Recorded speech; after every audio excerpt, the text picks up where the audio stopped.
Olá pessoal, aqui é a Fabiana Lima, perita judicial, e hoje nós estamos aqui com mais um FL Café com Perícia, trazendo um grande convidado muito especial. Ele vai falar um pouquinho da sua trajetória, como chegou no direito, como chegou na polícia, delegado, ele vai falar um pouquinho. Mas antes disso, produção, roda a vinheta.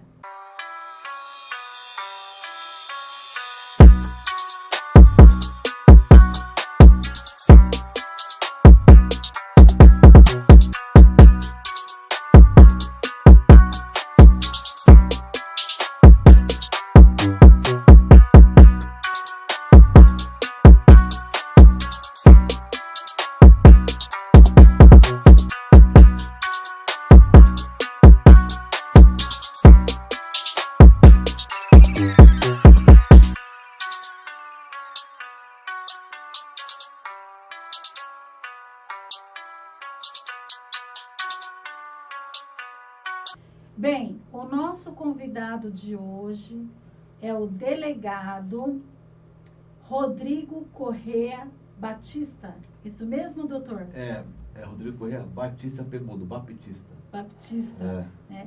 Doutor, fala um pouquinho quem é o delegado. Bom dia, aliás, é um prazer estar aqui hoje, né? Aproveitando esse espaço para a gente poder conversar, enfim, desenvolver algumas ideias.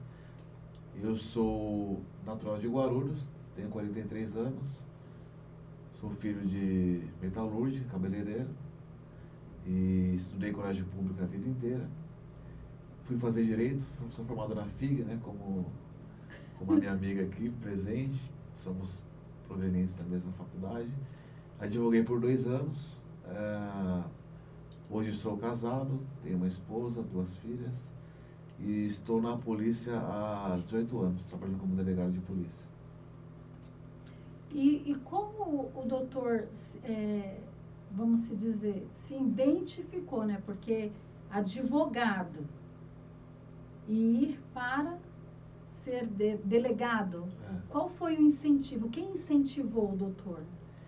Então, na faculdade eu já sempre tive uma admiração grande pelas carreiras públicas. E eu estagiei no Ministério Público Estadual, estagiei no MPF, né, que é o Ministério Público Federal.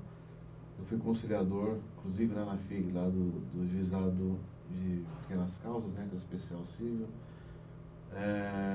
Estagiei na antiga Procuradoria de Assistência Judiciária, que hoje é Defensoria Pública. Então, eu sempre atuei como estagiário em serviços públicos. Eu sempre gostei muito da atividade, né? Pública, exercida por pessoas que são formadas em Direito. E, particularmente, no estágio que eu fiz no Ministério Público, tinha muito contato com inquéritos policiais.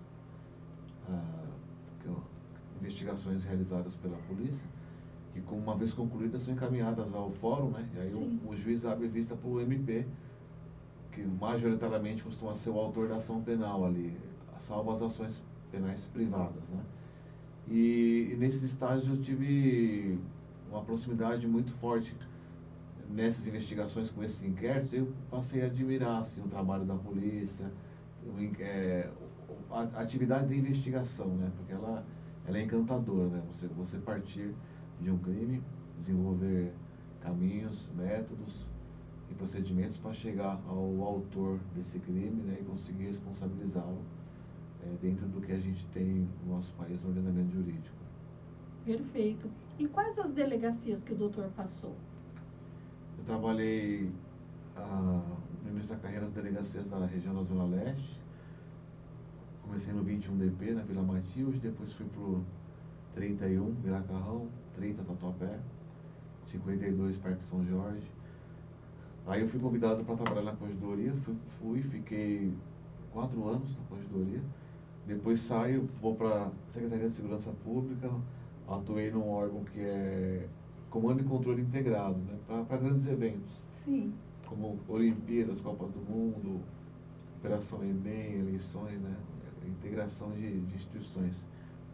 Aí eu saio da secretaria, vou para a região da Zona Oeste, trabalhei em Pinheiros, volto à delegacia de bairro, Pinheiros, depois 89 DP, que é Portal do Morumbi, uma das portas do inferno, achei aquele lugar lá. Nossa! Porque eu trabalhava à noite, né? E ali pega a região do 89, que é tranquila, do 34, que é tranquila, mas pega o 75, que é uma região pesada, e o 37. O 37 que fica na região do Campo Limpo. Campo Limpo. E o 75 é Arpoador Jaqueline. Nossa. Então, essa aglomeração dessas 4 circunscrições torna esse local bem característico, né? Em termos de ocorrências totalmente inusitadas, né? No sentido de gravidade e de fatos inusitados mesmo. Aí eu saio lá do 89, volto a me movimentar, venho para Guarulhos, trabalhei no PNDP de Guarulhos aqui, e em 2021, eu tenho um convite aí para voltar para São Paulo para começar a ser titular, né, coordenar delegacias. Aí minha primeira titularidade foi a delegacia do Metropolitano, que investiga os crimes dentro do sistema metro ferroviário. Depois eu fui para o Departamento de Homicídios, Proteção à Pessoa, depois divisão de capturas, e hoje eu estou na divisão de atendimento ao turista, coordenando uma delegacia que apura a intolerância esportiva. Que é a DRAD. A DRAD. Fala um pouquinho sobre essa delegacia. Essa delegacia, ela tem por atribuição a investigação de crimes relacionados à intolerância esportiva. Então a gente tem a nossa rotina, né, de segunda a sexta na delegacia, apurando esses fatos. Por exemplo, brigas de torcedores, fatos criminosos que acontecem dentro dos estádios nos dias de jogos, desde uma simples invasão de um torcedor ao campo correndo, até eventualmente um ato racista que um torcedor faça contra um outro torcedor de um time competidor. Doutor, essa matéria, ela chama muita atenção. Mas antes do doutor explanar, falar para nós, os nossos internautas, vamos tomar um café? Claro, vai ser um prazer. Vamos tomar um café. Então eu ofereço a vocês.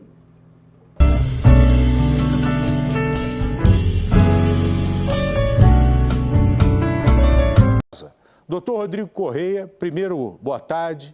É um prazer recebê-lo aqui no Brasil. Gente, infelizmente, em um momento como esse, seria muito melhor a gente tratar de investigação, de bandido preso, essas coisas e tudo mais. Mas nós temos que tratar esse assunto aqui da forma mais madura possível para tentar responsabilizar todos os envolvidos. Eu tenho certeza que familiares do senhor devem ter visto essas mensagens e ficado mais indignados ainda do que o senhor próprio. Porque o senhor tem preparo para isso, o senhor tem couro grosso e tudo mais. Doutor, uma boa tarde, um prazer te receber aqui. Como é que o senhor recebeu esse tipo de ataque aí na internet, hein, doutor? E aqui foi um caso que aconteceu, né, no estádio, em qual um determinado jogador foi e agrediu um outro jogador. O que o doutor pode nos falar sobre essa matéria? Esse caso, ele, na verdade, foi uma competição entre São Paulo e um time argentino, que é o Talleres. E um jogador do São Paulo, é comum ali eles, né, durante uma partida, se provocarem, até se ofenderem ali. Sim. Mas nesse dia, um jogador do Talleres começou a chorar no campo, estava no final do jogo, no 40 minutos do segundo tempo, começou a chorar, terminou o jogo, aí ele falou com a imprensa, falou, olha, eu fui chamado de venezuelano morto de fome. Nossa. E ele é venezuelano e joga no time da Argentina, né? E, enfim, isso causou uma grande... Indignação, né? Até consternação da imprensa, né? Porque o jogador chorou no meio do campo ali. E aí, enfim, foi instaurado um inquérito policial para apurar essa conduta do jogador do São Paulo, que seria classificada como xenofobia, né? Discriminação pela procedência nacional da vítima. E, enfim, a gente elaborou as partes do procedimento ali, da investigação. E aí eu dei algumas entrevistas. Essas entrevistas foram para a mídia, né, para Instagram, Facebook. E eu tenho um problema de deficiência visual desde a infância, aí começaram a me atacar. Assim, que o crime começou dentro do estádio e veio até para sua vida pessoal, né? Porque começou a agredir o doutor. Então, é curioso, né? Porque assim, eu estava trabalhando, uma pessoa, um delegado falando de injúria racial, que passa a ser vítima de capacitismo, que é o crime de você discriminar a pessoa com deficiência, né? Sim. Menosprezar. Só que foram centenas de comentários, mais de 400 comentários. Nossa. E a discriminação, a gente sempre, quem tem algum problema, seja físico, questão racial, opção sexual, todo mundo sente, né, a discriminação, mas a internet, ela tem esse poder, né, de dar voz a essas pessoas e aí parece que eles se sentem mais à vontade. E um quer fazer um comentário mais engraçado que o outro, né, então eles tripudiam em cima de uma dor alheia, né. Então eu decidi que eu não deixaria isso impune, né? Porque apesar de envolver a minha intimidade, Sim. eu sabia que a minha dor representava também a fala e a dor de outras pessoas, né? Então eu decidi falar sobre isso. Foi quando teve a matéria no programa Brasil Urgente, que a imprensa me procurou, e acabamos falando nessa matéria sobre essa questão, né? Aí eu como vítima, né? Dos crimes. E infelizmente, né, em pleno século que nós estamos, ainda existe esse tipo de coisa, né? Ainda existe esse tipo de situação, infelizmente, né? Podemos assistir mais um pouquinho? Oi, Joel, boa tarde. É um prazer falar contigo mais uma vez aí, com meu amigo Marcelo Moreira aqui presente. Então, infelizmente, né, a nossa voz, ela pode ser um escudo ou um golpe final na vida de alguém, né? E o que acontece? Nesse caso aí, era uma entrevista sobre um caso de injúria racial, que a gente estava atuando aqui na delegacia. E assim, o que me chamou muita atenção, né? Porque a gente estava falando ali sobre uma injúria racial. E aí o cybercrime, né? A cyberviolência cada vez maior. Eu notei depois, alguns conhecidos me mandaram, familiares, uma centena de comentários discriminatórios, né? Diminuindo a minha atuação como profissional. E, enfim, isso chama atenção, porque eu sou hoje coordeno uma delegacia que apura intolerância esportiva. E eu decidi falar, né, expor essa situação, abrir a minha intimidade, abrir minha caixa de Pandora aqui, enfim, porque eu sei que tem muitas pessoas que passam por isso hoje e muitas que vão passar, né? Então, como você bem disse, ao longo da vida, a gente adquire a resiliência, né? O nosso couro vai ficando duro, igual de um crocodilo, porque a gente aprende a apanhar e apanhar calado, né? Isso não me abala mais. Esses comentários desse tipo de cidadão não me abala, mas eu não quero deixar isso oculto, né? E essas pessoas serão responsabilizadas. O crime de discriminação contra a pessoa deficiente prevê pena de 2 a 5 anos de reclusão. E também estou estudando medidas em ações cíveis reparatórias por danos morais. Né? Isso é interessante, né, doutor? Porque se a gente fica calado por esse tipo de situação, cada vez mais vai crescendo a criminalidade. Né? Existe, eu acho que uma falsa realidade dessas pessoas de acreditar que eles têm imunidade e liberdade para fazer piada. A piada ela é boa quando as duas partes dão risadas, né? E quando não ofende ninguém, né? E quando não diminui, né? Ninguém. Quando você não inferioriza a pessoa que está sendo ali objeto da piada, né? Então a gente tem que levar essa mensagem adiante, principalmente para conscientizar, né? Falar, olha, a piada é uma coisa, a discriminação disfarçado de piada é o que estimula o preconceito. São coisas diferentes, né? E só para você ter uma ideia, por exemplo, eu gosto de falar esse caso, uma criança de 1 ano e meio, é um caso real, começou a andar na casinha, num bebezinho, e começou a tatear as coisas. Ela puxou em cima de um aparador um porta-objeto que tinha, dentro desse porta-objeto tinha um canivete aberto. Nossa. Ele caiu por azar espetou o olho da criança, ela teve que fazer evisceração no globo ocular. Um processo dificílimo, né, de adaptação com prótese, dolorido. A mãe dessa criança desenvolveu depressão profunda, tentou suicídio por 3 vezes, na 4ª consumou. Nossa. Suicídio. Hoje essa criança cresceu, tem 20 anos, mas perdeu a mãe, porque a mãe se culpava por conta desse acidente, né? Então, hoje essa moça de 20 anos, ela pode escutar uma piada, de repente, sua ceguinha, sua caolha. Ninguém sabe que ela perdeu a mãe por conta dessa brincadeira que falam com ela, essa ceguinha, né? Essa consequência, né? Então a gente não entende, a gente não tem noção exata da dimensão da vida de outra pessoa. O que significa aquilo na vida dela? Será que ela é uma coisa leve ou uma coisa pesada, né? Tirou a vida da mãe dessa garota, né? Hoje, vivo com 20 anos. Então, a gente tem que ter um cuidado para fazer os comentários, a abordagem das pessoas. Isso não me abala, mas eu me preocupo muito, porque tem pessoas que ainda vão passar por isso, crianças que vão nascer, vão sofrer discriminação e vão ter que passar por isso. Hoje a adolescência aumentou 300% o pensamento suicida na adolescência. 50% da evasão escolar na adolescência é por conta de discriminação. Sendo que desses 50%, 70% tem contato com álcool e drogas ilícitas. Nossa. Então são números que chamam a atenção, né? E inclusive aumentou demais a procura de adolescentes, atendimento psicológico e psiquiátrico no CAPS. Aumentou quase 50%, porque é uma geração que não tem vergonha de procurar ajuda, né? Como a nossa geração. Sim. Não faço terapia que eu não sou maluco, né? A gente tinha essas... Hoje, a nossa geração que está aí, eles sabem que é normal, que tem que tratar e eles estão procurando ajuda. E aí vem uma outra discriminação. Fala, é o louquinho do CAPS, tal, que é uma piadinha que estão fazendo, né? Nossa. Então é um assunto bem complexo, né? Mas eu acho que a gente tem que ter um exercício de empatia, né? É verdade. Pela dor alheia. É complicado, né? Quando a gente fala de direitos humanos, está todo mundo defendendo direitos humanos.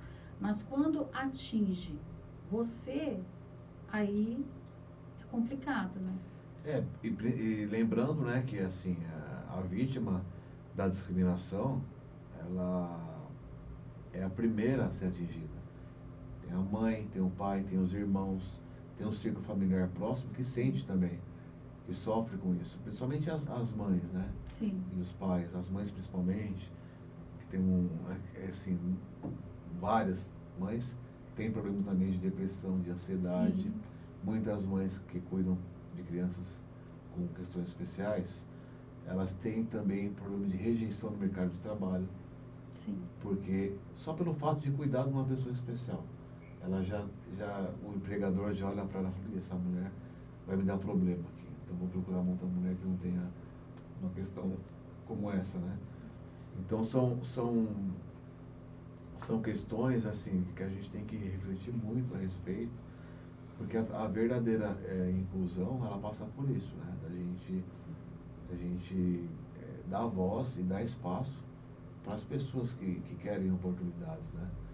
Então hoje, por exemplo, a gente não vê pessoas com deficiência ocupando grandes cargos em multinacionais, cargos de CEO, cargos de grandes diretorias, né? São cargos medianos, né? E muito mais assim acessados por questão própria do indivíduo ali, né? Por capacidade dele, não por oportunidade que a empresa concedeu naquela cota ali, né? Perfeito, doutor. Doutor, vamos tomar mais um Vamos. café? Mais um café.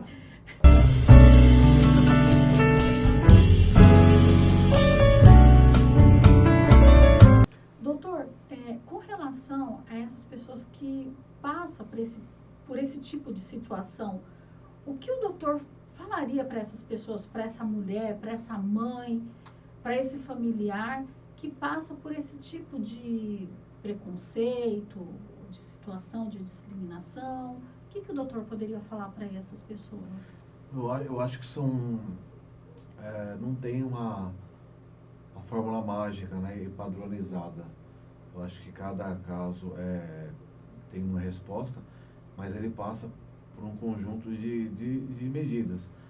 Principalmente a medida de apoio psicológico, né? A pessoa que é vítima de discriminação, ela muito facilmente ela pode acabar se isolando na vida dela, porque quando você afeta a autoestima de uma pessoa, diretamente você vai afetar a saúde dela. Depois você começa a afetar a vida laboral, a vida social dessa pessoa. Então acho que essa pessoa tem que ter um apoio psicológico, uma busca por um atendimento psicológico, para que ela consiga superar esse momento da vida dela e seguir adiante, né? E seguir adiante também diz respeito a você tomar providências para que as pessoas responsáveis pelos atos criminosos sejam responsabilizadas. A gente não pode entender isso como uma questão de má educação, de má postura. Não se trata disso, se trata de crime. E a gente tem que exercer a nossa cidadania, tem lei para garantir isso, né? Então a gente tem que exercer nosso direito, a nossa dignidade humana. Ninguém é obrigado a ser humilhado, né? A ser discriminado. Então a gente tem que exercer. Enfim, eu acho que são uma série de medidas, mas principalmente a questão do apoio psicológico, a pessoa superar e sair daquele buraco que ela entrou, né? Sim. Literalmente, e também a questão da busca pela responsabilização criminal e civil também, porque infelizmente algumas pessoas elas só têm medo quando colocam a mão no bolso dela, né? Verdade. E tem que indenizar. E o que o doutor acha com relação ao Estado referente a essas situações? O que o Estado ele pode fazer para conscientizar a população, enfim, o que o doutor pode nos dizer aqui? Então, hoje eu vejo que existem leis que punem, inclusive, por exemplo, racismo, injúria racial, penas de 2 a 5 anos, né, são penas consideráveis. O capacitismo, né, que é você discriminar uma pessoa com deficiência, ela é de 1 a 3, se praticado pela rede social, vai de 2 a 5 também. Então, assim, são penas graves, né, assim, até 5 anos de reclusão. Eu acho que o problema não é a lei, o problema que eu vejo maior é a questão da informação e da conscientização. A gente tem que virar essa chave ainda, a gente não virou essa chave. A gente tem que evoluir enquanto sociedade, para que a gente realmente respeite o semelhante, né? Respeite a condição de cada um e promova o que verdadeiramente demanda, né? A inclusão social. A inclusão ela é muito bonita na teoria, mas na prática ela exige muita empatia, né? Por exemplo, você tem um atraso no seu elevador porque está atendendo um cadeirante, você de repente não ter acesso a uma vaga numa universidade porque uma pessoa acessou ela através de cota, né? Então a gente tem que entender que esses mecanismos são feitos para prestigiar uma pessoa que tem uma questão maior, né? Uma diferença maior, e ela precisa daquele apoio, daquele equilíbrio na balança ali, seja através de um comportamento diferente que a lei prevê ali, um tipo de benefício, né? Ou uma questão também de acessibilidade por cotas, enfim, um programa de inclusão diferenciado. Eu acho que passa por isso. Perfeito, né? Então a conscientização, né, começa dentro de casa e se estende a toda a sociedade. E não só a sociedade, mas as universidades, ela também tem que abranger essa questão acessível para que essas pessoas elas possam ingressar numa universidade e até sair e mudar esse estigma, né? A gente tem que tomar cuidado, no Brasil, 24%, quase 1/4 da população no Brasil tem alguma deficiência. E o que é capacitismo? Existe o capacitismo criminoso, Sim. é quando você discrimina uma pessoa, e existe o pensamento capacitista, que aí todos nós podemos nos ver em algum momento como praticantes de pensamentos capacitistas, porque a nossa sociedade tem muito deficiente. O que é pensamento capacitista? É você, por exemplo, quando for reconhecer o mérito de um deficiente, falar, nossa, mas você foi maravilhoso, você conseguiu fazer esse trabalho, sendo que é um trabalho comum que qualquer pessoa faria. Ou quando você olha para um deficiente, em vez de conversar com ele, você conversa com o pai, com a mãe dele. Porque você diminui a condição dele enquanto indivíduo, né? Quando você fala com um deficiente adulto, infantilizando a voz, como se fosse uma criancinha. Então, todas essas condutas, quando são percebidas por um deficiente, ele se sente diminuído. Porque o deficiente, o que ele quer? Ele quer, na verdade, ser tratado com igualdade de condições. Ele quer o mesmo espaço, é a mesma oportunidade que uma pessoa comum quer. É só isso. Não precisa. O deficiente não quer privilégio, o deficiente não quer benefício nenhum, ele só quer condições de igualdade para que consiga chegar ao mesmo lugar que as pessoas comuns chegam.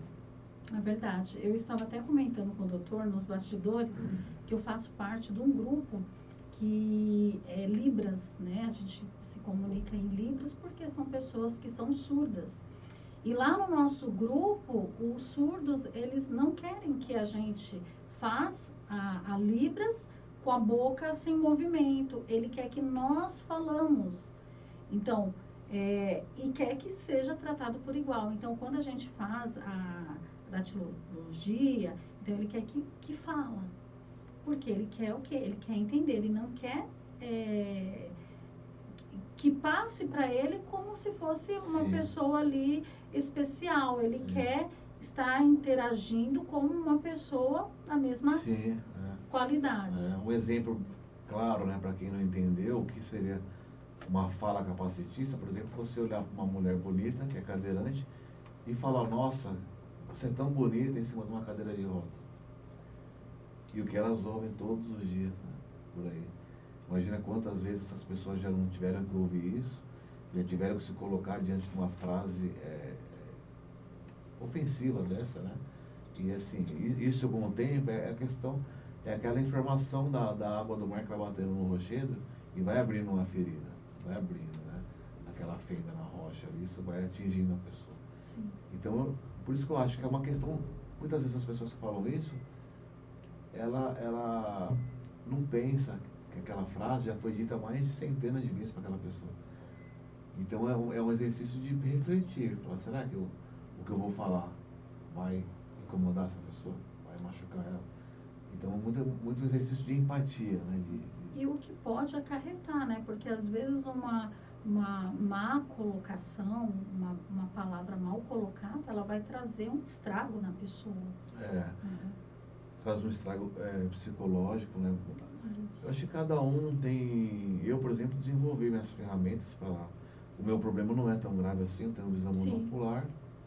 Eu desenvolvi estrabismo, enfim. O estrabismo, com o tempo, ele vai voltando, você tem que corrigir novamente, porque é uma questão muscular de ajuste ali, né? Sim. Os músculos do globo ocular. Mas assim, eu nunca me senti menor que ninguém. Tanto é que fui fazer concurso, passei em vaga normal, na minha época não tinha vaga específica para monocular, hoje tem. E nunca me vi deficiente. Mas a deficiência me alavancou, porque eu através disso, eu quis provar que eu era tão bom quanto pessoas normais. Era capaz, né? Exatamente, então, isso é muito importante, doutor, porque às vezes a pessoa, ela tem a sua deficiência e ela não segue em frente por causa disso. E tem muitas também, doutor, que não tem uma deficiência física, mas tem um outro tipo de deficiência. Sim. E por causa disso ela também se obsta aquilo, né? Ela para ali, ela não segue em frente, né? Eu acho que aí a pessoa tem uma grande oportunidade, que é ressignificar uma dor. Quando você pega algo que lhe incomoda, por exemplo, essa questão da discriminação me incomoda. O que eu tenho feito com isso hoje? Eu estou focando na ajudar o próximo, falar sobre isso, para tentar fazer conscientização, trazer educação, trazer informação e mudar. Já escreveu um livro? Não, ainda não. Mas seria interessante, hein? Seria interessante. Então, essa dor causada pela discriminação, ela deixa de ser uma coisa só minha e eu transmuto isso para uma coisa que vai ajudar as pessoas, né? Então, é ressignificador. E eu acho que o limite está dentro de cada um. A gente não pode parar a nossa vida, o nosso caminho e estancar as nossas oportunidades, por conta de condutas que são de outras pessoas, né? E nós vamos comprometer a nossa própria existência. Nossa jornada é muito breve aqui nesse Verdade. mundo, então a gente tem que tentar fazer o melhor para a gente ter uma vida melhor, poder fazer momentos interessantes para as pessoas que estão ao nosso lado, né? E viver momentos maravilhosos, ser feliz, né? É o que a gente realmente pode. Não relacionado à questão de dinheiro, à questão de felicidade mesmo. Sim. Mas seria interessante, doutor, escrever um livro sobre isso, hein? É, Eu vou acredito pensar. que vai ajudar muitas pessoas. E falando de um livro, eu quero presentear o doutor com um livro que eu sou coautora deste livro. Eu sou uma pessoa, venho também de pessoas, de familiares humildes, não venho de um berço de riquezas, né? Tive a minha deficiência, estudei em escola pública também, né? E através da minha deficiência, eu acho que hoje eu posso falar que é por isso que eu sou apaixonada pelo estudo. Estudo, e é onde que eu tenho aí algumas especializações e não parei por aí. E aí veio essa oportunidade de ser coautora desse livro aqui, Mulheres na Perícia, no qual eu vou presentear o doutor. Aqui fala um pouquinho da minha trajetória. Devido aos meus problemas, eu não parei por ali.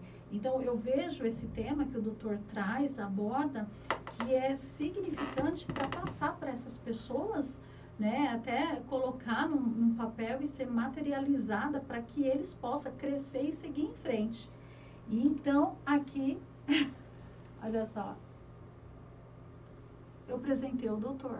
Olha, Com Mulheres na Perícia. obrigado.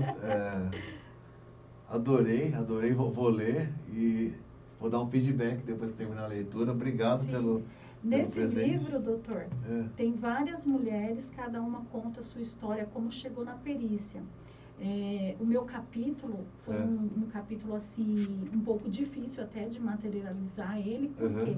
Porque era aquela fase que eu contei para o doutor da minha mãe que estava internada, né? Inclusive até o doutor falou sobre a questão de uma perícia, seria interessante, né? Esse tema que a gente pode abordar um pouquinho mais para frente, numa outra oportunidade. Sim. Sei lá.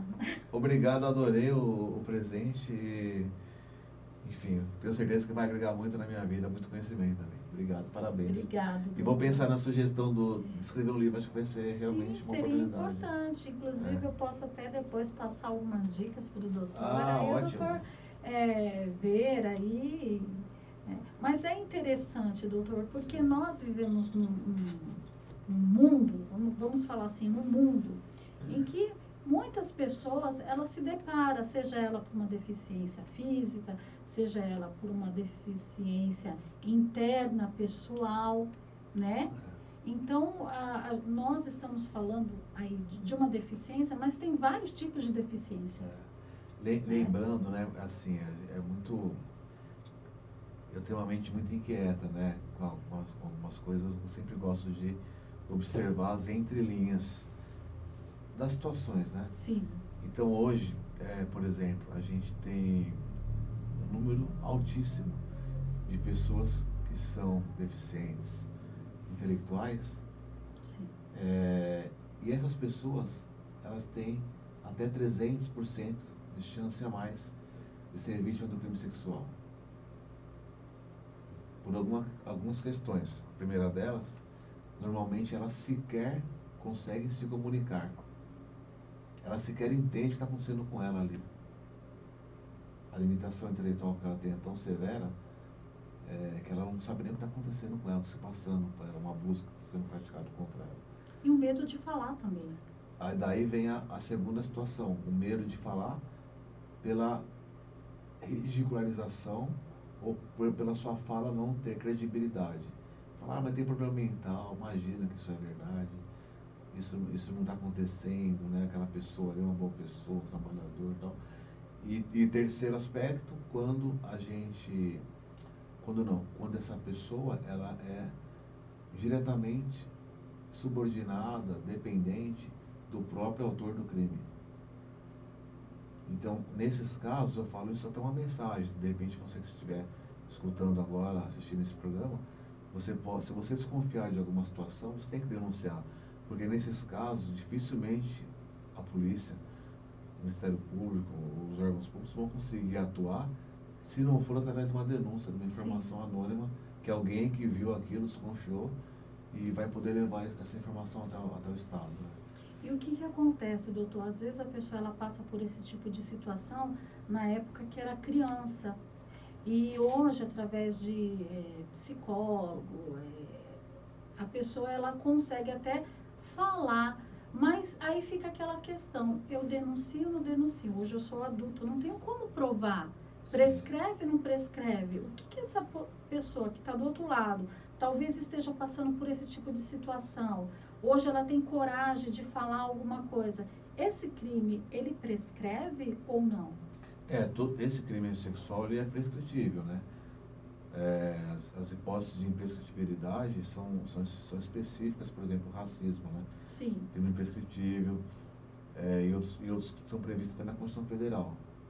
Agora, esse crime sexual ele prescreve, mas a pena dele ele é uma pena alta. Então a gente vai ter um prazo de prescrição, aí, salvo engano, de 20 a 30 anos.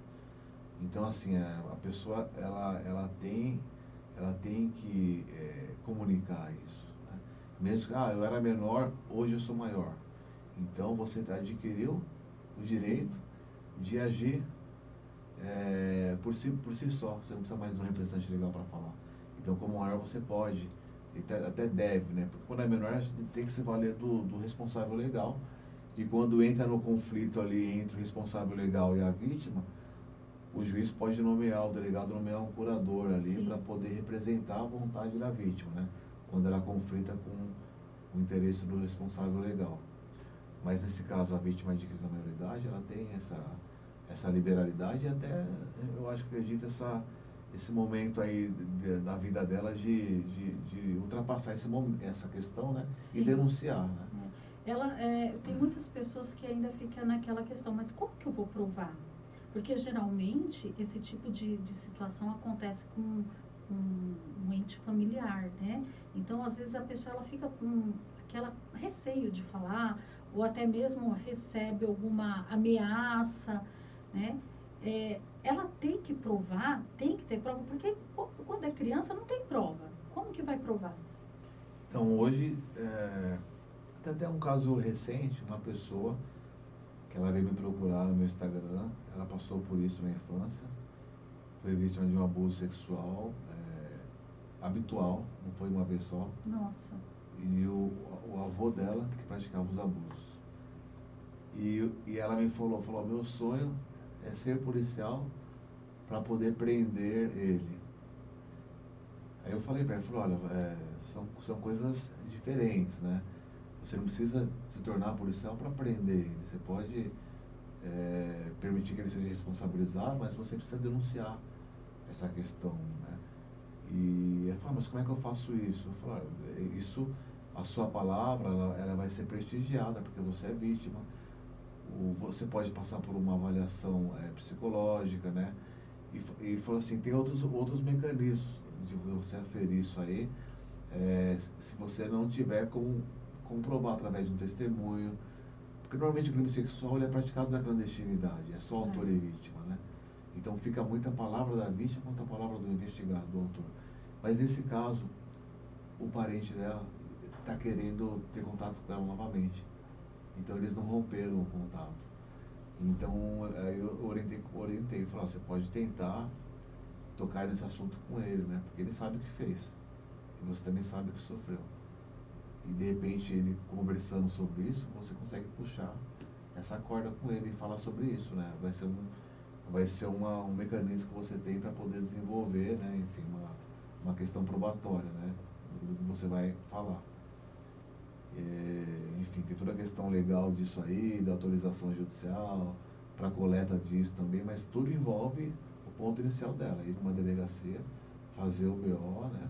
Começar a investigação e poder avançar nessa questão probatória. Né? Olha só, a conversa está tão gostosa, doutor. Você vê que uma coisa puxou a outra, a gente estava falando de uma questão, agora já estamos indo em outra, né? Doutor, quer passar alguma mensagem para os nossos internautas aí? Porque, olha, o tempo, o pessoal já está falando que o tempo já está... Já está acabando? Já está acabando. Que pena, passou rápido mesmo. É.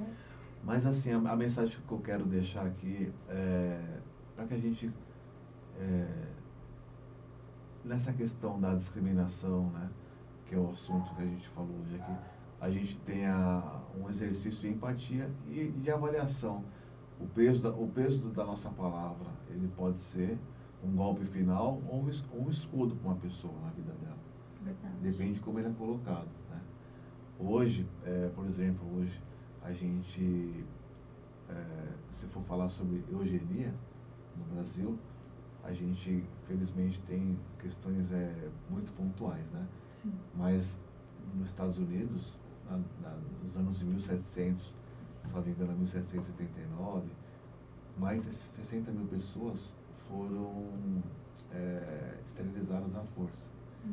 Na Alemanha nazista, mais de 200 mil, na fase do Holocausto, foram assassinados por serem negros, pobres e deficientes. Hoje, na Islândia, quase 100% dos fetos de bebês que, se nascerem, terão síndrome de Down, são abortados. Nossa. E então a eugenia, ela mudou o padrão. Hoje ela não usa armas, mas ela veste jalecos e usa protocolos, né, sobre a licença poética da eficiência, né, do melhoramento. Então acho que essa questão da aceitação, ela é premente, ela é urgente, para a gente não voltar a viver o que a gente viveu no passado, essa questão, né, desse tipo de casos que eu falei, de esterilização, do Holocausto, né, onde centenas de pessoas foram eliminadas pelo simples fato de terem algum problema, de serem deficientes. Elas não tiveram direito à vida. Então isso um passado não tão distante, isso aconteceu. Então a minha falha é nesse sentido, de aceitar as pessoas, ninguém é igual, né, e todos têm direito a um espaço e oportunidade. Perfeito, doutor. Doutor, quer deixar seu arroba? Sim, quem quiser conhecer um pouco mais do meu trabalho, eu estou no Instagram como Delegado Baptista, tem um P mudo, @Delegado Baptista. Vai ser um prazer encontrá-los por lá. Foi um prazer estar aqui e conversar contigo, doutora. E estamos à disposição pela Polícia Civil, Delegacia do Futebol, por que puder ajudar. Perfeito, doutor. Nossa, eu fiquei muito feliz de ter aceitado o nosso convite. Quero agradecer a presença do doutor, mas antes da gente encerrar, também quero agradecer a FL Perícia Judicial e a MP Consultoria Imobiliária. Você quer alugar, vender, é com a MP Imobiliária. E nós não podemos esquecer também, doutor, nós temos mulheres empreendedoras. Quer ser empreendedora? Quer ser representante? Olha só, Reales Semijoia, seja uma representante. Vou deixar o arroba aqui e vocês entrem em contato. Quero agradecer a todos e olha só, eu faço um convite no próximo FL Café com Perícia. Até mais.